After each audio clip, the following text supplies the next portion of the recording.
Welcome back to my channel. If you are not subscribed, consider subscribing for all the updates. Al-Qassam missiles blow up IDF. You are hearing it right. Al-Qassam is on it. And what is happening at the moment is that choppers were deployed to pick dead from Gaza. Okay, this is what is happening. 2 Israeli soldiers were reportedly killed in an anti-tank missile strike by Hamas fighters, according to Mayadeen. The strike, the strike targeted an IDF troop gathering in Gaza. The Israeli military has not confirmed the casualties, but helicopters were reportedly seen evacuating wounded troops. The attack was claimed by Hamas as Al-Qassam Brigades. I mean, this is what we know. Al-Qassam Brigades, they have claimed casualties of IDF soldiers. Nothing new is happening every single day. And Al-Qassam said a Yassin 105 shell was used in the operation in Khan Younis. Now, this shell, Yassin 105 shell, was used in the past over and over again. The reason for that is because this shell is very easy to assemble and to make, and the materials for it is also available. And when I say available, what I mean by that is because of the Israeli soldier, they abandon their weapon sometimes. Hamas Al-Qassam fighters, they pick up those abandoned weapons and they make or mold or shape it to make it a missile or a shell like the Al-Yassin 105. And this is why it is easy for Al-Qassam to make that kind of weapon and use it, and it is very, very effective, very, very effective. Now we have another report you can see on the screen right here. IDF struggles to contain Hamas's guerrilla warfare. 3 Israeli soldiers killed in tank blast. Now these 3 killed is a separate incident. Okay, it's a separate incident. So we have 3, and then we also have 2 more on top of this.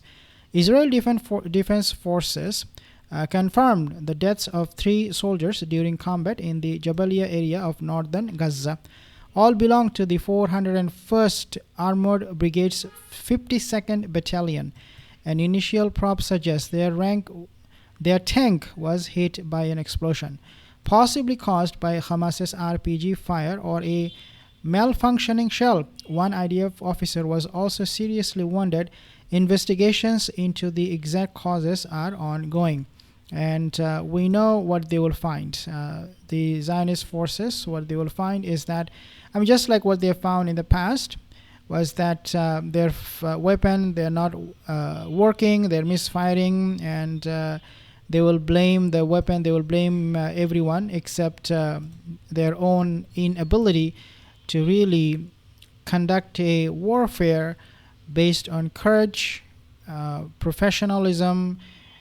And when they take casualties, they blame it, oh, the weapon did not work, or that Hamas, this happened, that happened.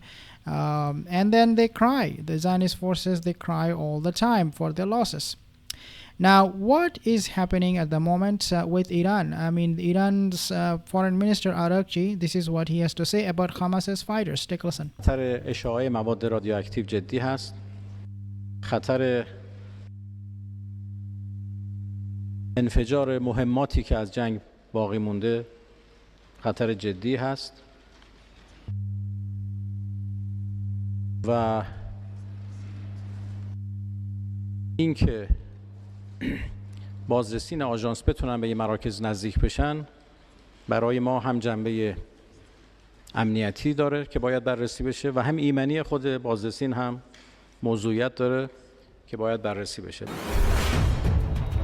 In a separate statement, Arakchi, he pointed out that the number of fighters that Hamas has at the moment is 200,000. It's not 40,000 as was estimated by US intelligence and also Israel officials.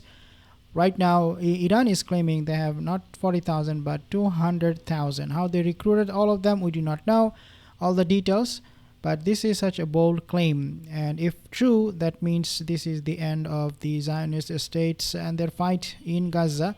Their genocide will bear them no fruit whatsoever. It's just killing women and children. That's all they're doing.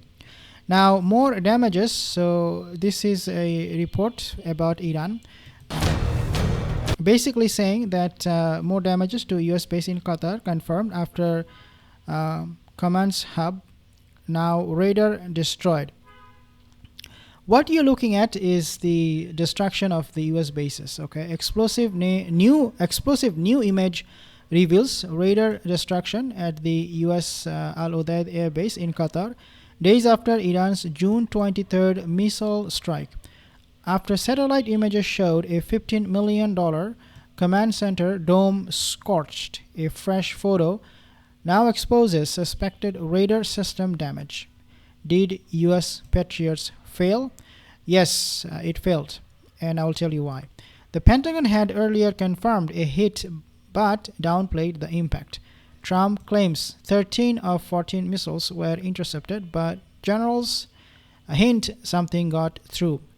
Why Patriot failed? Because Dan Kenny, the Chief of Staff, Army Staff of United States Military, Dan Kenny, he said that we have deployed Patriot system in such a way that it was never used before. Means Patriot system was 100% and fully operational, and when Iran fired those missiles, Patriot failed.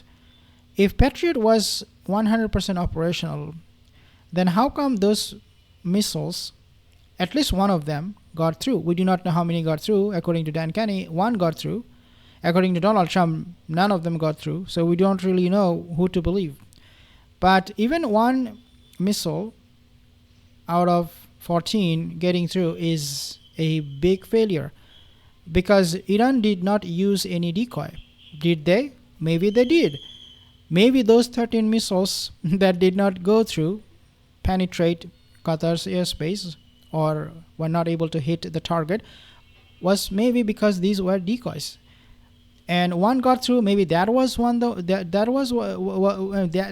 the one that Iran wanted to hit, and it hit the target. We do not know all the details, but Iran has used decoys a lot of the time, many times. So the one that got through, maybe that's what Iran really wanted. That one ballistic missile, that's really what they aimed for. And they were successful if these 13 were decoys. But again, Donald Trump said none of them got through. I mean, come on. This moron doesn't even use his sense, his brain, his intellect at all. He doesn't understand how a missile system works. He doesn't understand a thing about how warfare happens.